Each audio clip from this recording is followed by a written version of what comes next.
ஆன்மீக நண்பர்கள் அனைவருக்கும் அன்பு கலந்த வணக்கங்கள். இன்றைக்கு நாங்கள் ஆன்மீகம் சம்பந்தமான பதிவில் அருள்மிகு மேல்மலையனூர் அங்காள பரமேஸ்வரி அம்மன் கோவிலை பற்றி பார்க்கலாம் வாங்க. தமிழ்நாட்டின் மிக சிறந்த சக்தி பீடங்களில் ஒன்றாக இருக்கக்கூடிய மேல்மலையனூர் அங்காள அம்மன் திருக்கோவிலின் சிறப்புகளை பற்றி தான் நாம் இன்றைக்கு பார்க்க போகிறோம். வாழ்க்கையில் ஒரு முறையாவது தரிசிக்க வேண்டிய தலம்னு சொன்னால் இது தாங்க. அமாவாசை தினத்தன்று இங்கு நடைபெறக்கூடிய அத்தசாம பூஜையில் நேரில் கண்டால் தீராத வினைகளும் தீரும் என்பது ஐதீகம். மற்றது தீராத உடல் உபாதைகள் இருக்கிறவங்க கூட அதாவது அமாவாசை நாட்களில் இந்த தலத்தில் தங்கி வழிபட்டால் விரைவில் குணம் பெறுவார்களாம். அது மட்டும் இல்லாமல் அன்னைக்கு பிடித்த நெய்வேத்தியத்தை வைக்கலாமா. வாழைப்பழம், பசுவின் பால், தேன் கலந்து செய்யப்படக்கூடிய திரிமதுரம் அன்னைக்கு மிகவும் பிரியமான பிரசாதங்களாகவும் இருக்கிறதா.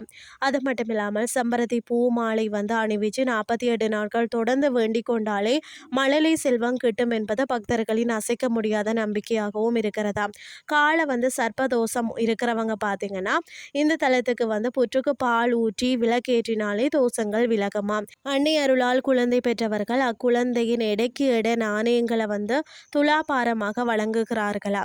திருமண தடை நீங்கி மனம் முடிக்கும் பெண்கள் தங்கள் மாங்கல்யத்தை இந்த கோவில உண்டியல்ல காணிக்கையாக செலுத்தி நன்றி கடன் செலுத்துறாங்களாம். பக்தர்கள் இந்த கோவில மாவிளக்கு ஏற்றி அதையே பிரசாதமாக உண்டு அன்னையின் அருளை பெறுகிறார்களாம்.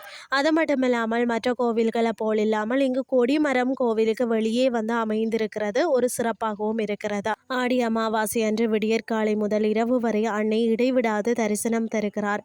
அங்காள பரமேஸ்வரியின் அருள் அனைவருக்கும் கிட்டட்டும் என்று கூறிக்கொண்டு இன்றைய ஆன்மீகம் சார்ந்த பதிவை நிறைவு செய்து கொள்கிறேன்.